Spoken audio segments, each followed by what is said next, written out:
Bassebo ne bannyabo ntwala omukisa guno okubabuuzaako mujje bale gyonna emirimu gye mukolako ensangi zino. Nsaba munzikirize nsooke okuba enyanjulira amannya gange. Amannya gange nze Kato Hassan Sekamate nga mpangalira wano e Japan mu kibuga Saitama.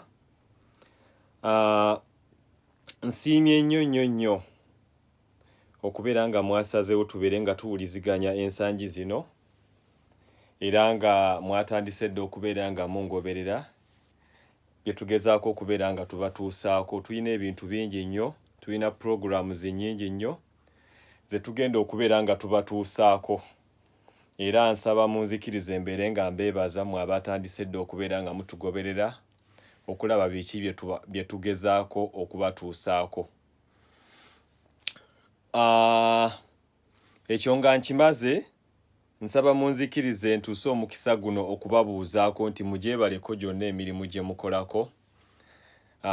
We waffe Uganda, nawa ne waffe we tuli e Japan. Abakulu nga mukulu Farouk twamukazaako by the way twamukazaako wabula ye Seeka Farouk. Sheikh Farouk nkutumidde nnyo awe Japan. Mukulu Kasirivu naawe nkutumidde nnyo awe Japan. Nina abantu bange bangi nnyo e Kampala, wabweru w'e Kampala okuggyako nsaba munzikirize ntuse okutumira kwange abantu bayinza kuba nga 2 leero baba 3, naye be nnaabasitumidde mubeere bagumu. Twatandise okubeera nga tuwuliziganya era tujja kuba nga tuwuliziganya ebbanga lyonna. Bwe nnaabasikoonye ku linnya lyo tonyiiga, eno ntandikwa butandikwa inshallah tugenda kuba ffenna ebbanga lyonna. Nsaba munzikirize ntuse obubaka bwange eri MP Mutumba Abdul Setuba ekiboga. Nsaba munzikirize ntuse era obubaka bwange eri Mariam Namboze ne mama wange Naalongo Hajati Naalongo Kakande wamu ne mukyala Kalifani. Siyinza kwerabira mwannyinaze babiri Rehma omusuubuzi awo e Kampala. Mbaagala nnyo mwenna ne beesitumidde bangi nnyo wane Japan. Bangi nnyo wane Japan, bangi nnyo beesitumidde leero, naye kabadde kakodyo. Mbagambye tutandika butandisi tujja kubeera nga tuwuliziganya. Buli lunaku tugenda kubeera nga tuwuliziganya inshallah kubanga tulina bingi bye tulina okubatuusaako. Era mbasaba mubeere nga muli bagumiikiriza because eno ntandikwa butandikwa. Okusookera ddala nabagambye nti nze Kato Hassan mpangalira wano mu kibuga Saitama e Japan. Twasazeewo okubateerawo omukutu ogwa YouTube account era tulina ebintu bingi nnyo bye tugenda okubeera nga tubatuusaako nga tukozesa omukutu guno. Naye nga mu bintu ebingi ennyo ebyo nagezezzaako okubeera nga mbategeeza tugenda kubeera nga tukwasaganya tutya ensonga. Ensonga tugenda kubeera nga tuzikwasaganya nga temuli kuvuma, nga temuli kulwana, nga temuli kuyomba, wabula tugenda kubeera nga tusoosoowaza ensonga nga tukozesa kye tuyita human rights, eddembe ly'obuntu, nga tukozesa kye bayita fair treatment, okubeera nti buli muntu afuna obwenkanya.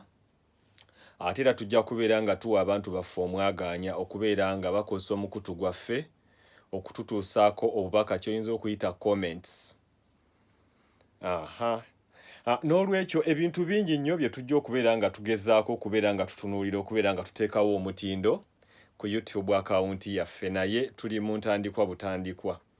Wabula mbeebaza nnyo mwenna gye muli mu Uganda ne wabweru wa Uganda abatandise dda okubeera nga mugezaako okubeera nga mutufollowinga okulaba ki kye tugezaako okukola. Tutandika butandisi naye nga tubakakasa nti tulina bingi nnyo inshallah bye tugenda okubeera nga tubatuusaako. N'olwekyo olunaku olwaleero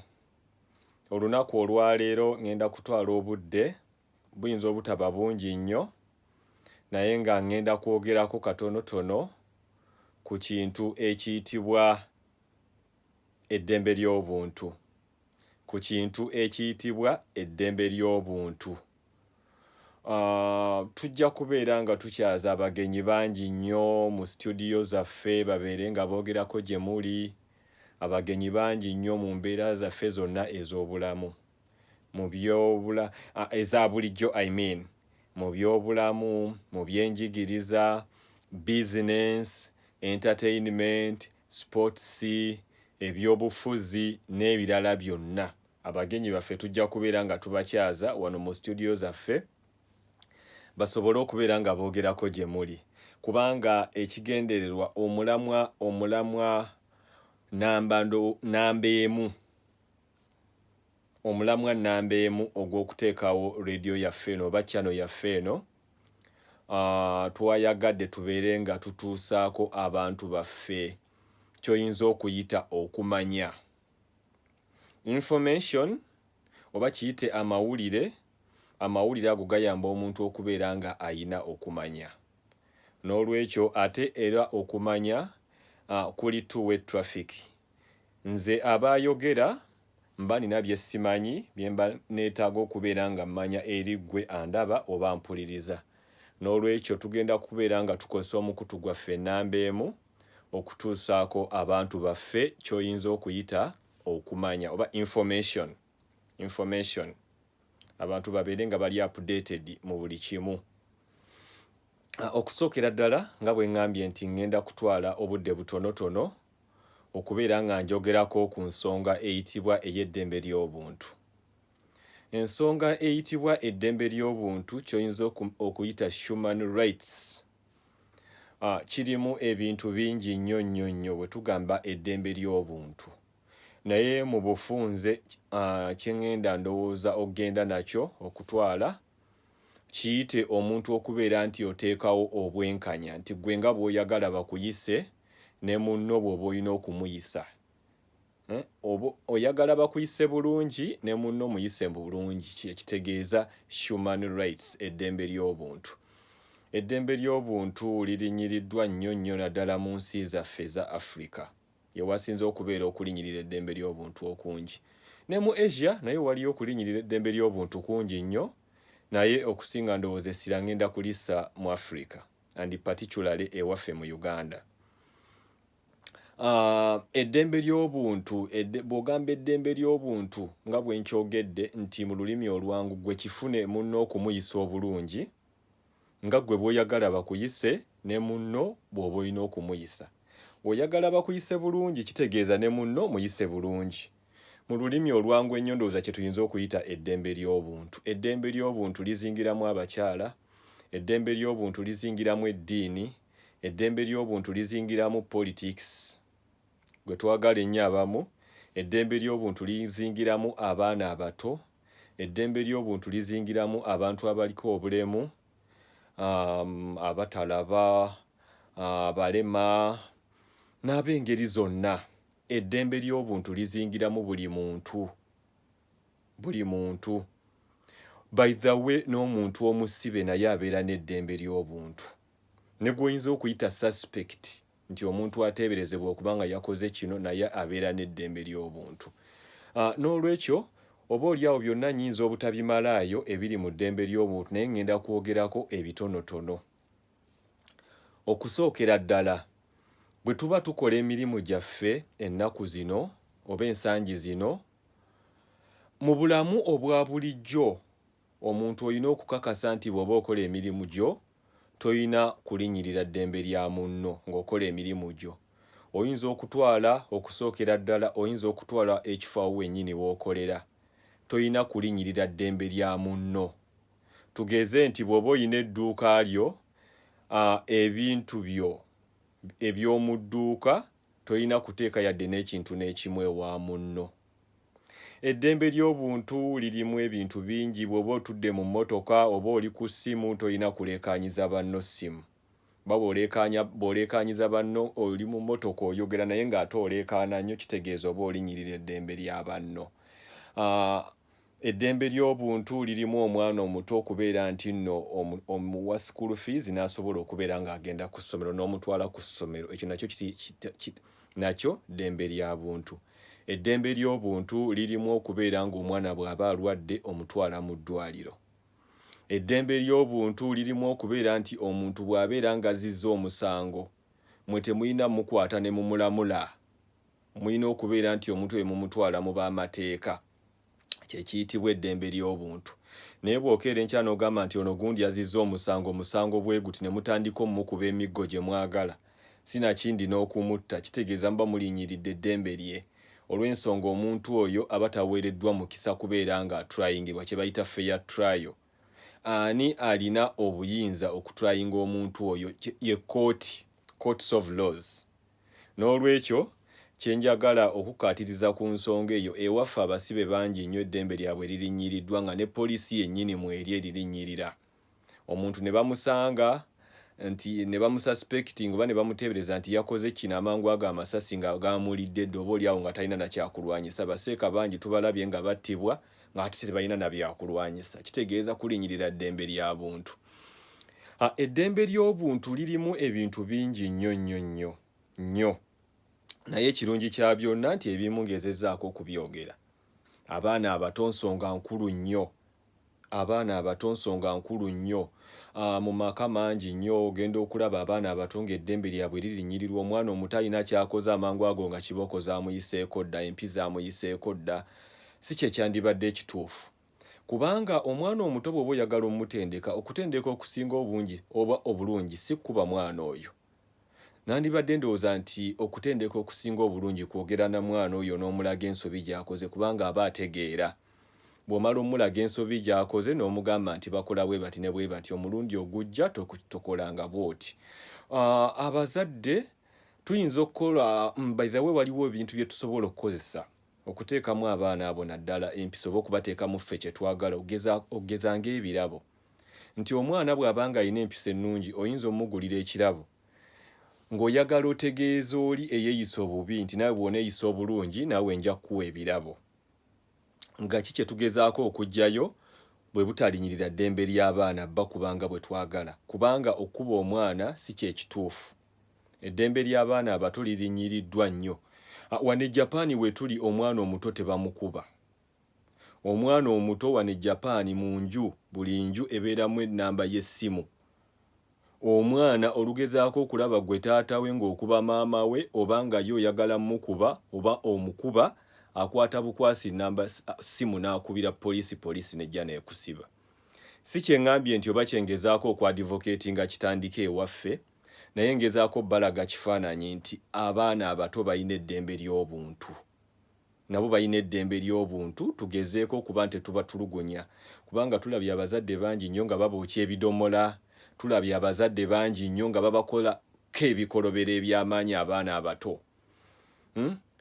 By the way, mwe mulina abasomesa, amasomero agamu mangi nnyo agakuba abaana ne bakuba embooko ezitabalika. Omwana muto oluusi yakagenda ku ssomero ne bamutandikiza mu kumukuba.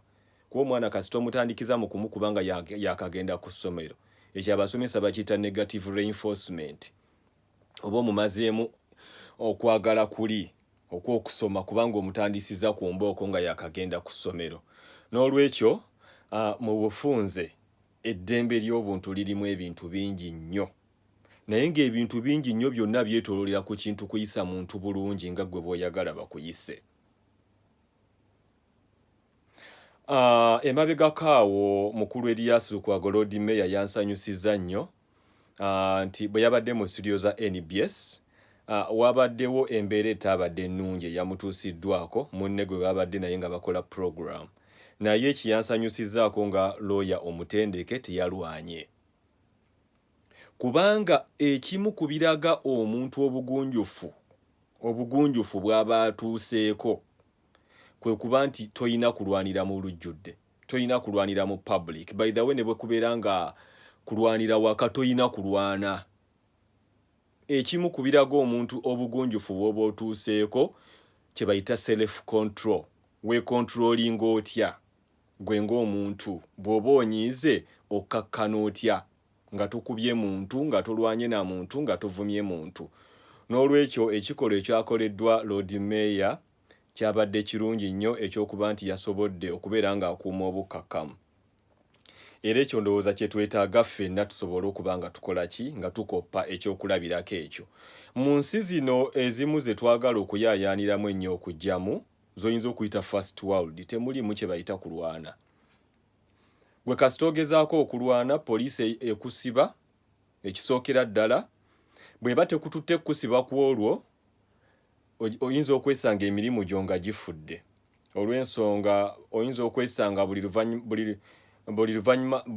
buli wiiki olina okuripootinga ku poliisi emirundi 2 ogenda okole statement kitegeeza emirimu gyo giba gifudde. N'olwekyo mu bufunze njagala okukubiriza buli muntu yenna ampuliriza essaawa eno tugezeeko buli kimu kye tusobola okubeera nga tulwanirira eddembe ly'obuntu.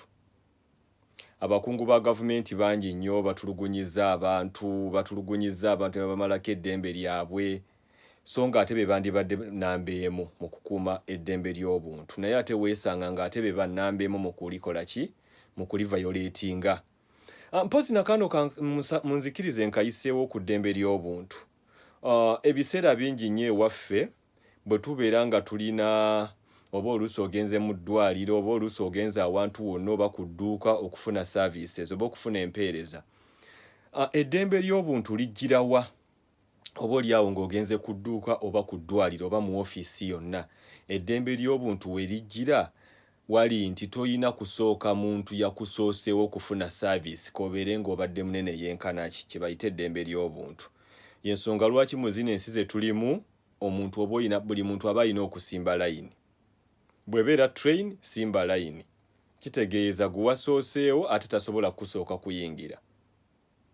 Abantu muyingira mu train okusinziira ku layini nga bwe mwagisimbye namba emu era yasooka. First come first serve kikulu nnyo mu kintu ekiyitibwa eddembe ly'obuntu. N'olwekyo ebyokwogera oba oliawo nandibadde nga nina bingi nnyo naye nabagambye nti tuli ku ntandikwa butandikwa. Njagala okubeebaza mwebale nnyo okuba nti mufaayo okubeera nti mutugoberera okulaba biki bye tukola okulaba biki bye tugenda okukola. Ebintu bye tugenda okukola nabagambye bingi nnyo. Tugenda kusoma ate nga bwe tuyiga byonna bye tunaaba tusobodde Katonda by'anaaba tusobozesezza. Naye ntwala omukisa guno okubeebaza mwebale nnyo mwebalire ddala mwenna buli omu mu Uganda ne wabweru wa Uganda. Tugenda kubeera nga tukola ekisoboka mwenna okubatuukako kubanga YouTube mukimanyi YouTube yansi yonna. YouTube si yansi emu. N'olwekyo tujja kubeera nga tukozesa ennimi eziwerako kuno ku YouTube. Tujja kuba tukozesa olulimi Oluzungu, tujja kuba tukozesa olulimi Olujapaani, tujja kuba tukozesa ennimi eziwerako. Nga lwaki tuzikozesa nga tuzikozesa tusobole okubeera nga tutuuka ku bantu bonna bwe tunaaba tusobodde okutuukako internationally. N'olwekyo munzikirize mpozi nkyuseemuuko katono mu lulimi Oluzungu kubanga njagala abantu abamu ogenda n'obeera ku YouTube oli nga yayogedde ebigambo nga mutwalo naye ate nga waliwo abamubuuza translate into English. N'olwekyo yemu ku nsonga lwaki ngenda gezaako okwogerako ebitonotono oba oliawo kubikyusaamuuko mu Luzungu. First of all, I wish to request you to allow me introduce myself. I'm Kato Hassan by name, Kato Hassan Sekamate, a resident of Saitama Prefecture, Japan. First of all, I want to thank you so much for the initiative you've taken to follow us in whatever we are doing. We've just joined the YouTube business. And we started, by the way, yesterday, and our aim is to reach to everyone, wherever you are. So we shall be so glad to have as more numbers as possible, wherever you are. We've got a lot to disseminate to you. We've got a lot to send to you. We've got a lot to communicate to you. And our big request to you is that you subscribe. Whenever you happen to see that word subscribe, we request you that you subscribe. we shall be producing, we shall be giving out a lot, we shall be making a lot of videos to keep our customers contented, to keep our clients not bored, to keep you updated all of the time. By the way, somewhere I've said that our main agenda is to make people learn. Our main agenda is to foster learning, is to foster knowledge, because knowledge in simple terms means that that ability to know something, to know what you don't know. That is, that's why we have what we call knowledge. That is knowledge and skills. You get that knowledge. That is, you've not been knowing something, but when someone speaks to you, you get to know that. You get to pick that knowledge. Then again, after picking that knowledge, if it means implying it in a skill somewhere, you do it. So why we are here is majorly, number one, to foster learning, to allow people to learn. That's why we are here. That's number one agenda. We've got a lot to deliver, but our main agenda is to make people learn. By the way, we are also missing a lot in as far as knowledge is concerned, because no man is an island. But our concern is, while we are here, we shall be teaching each other. We shall be learning from one another. And we shall be requesting you to give us your comments in terms of additions, in terms of subtractions, but no abuses. No abuses. Because we want to keep this work smart as possible.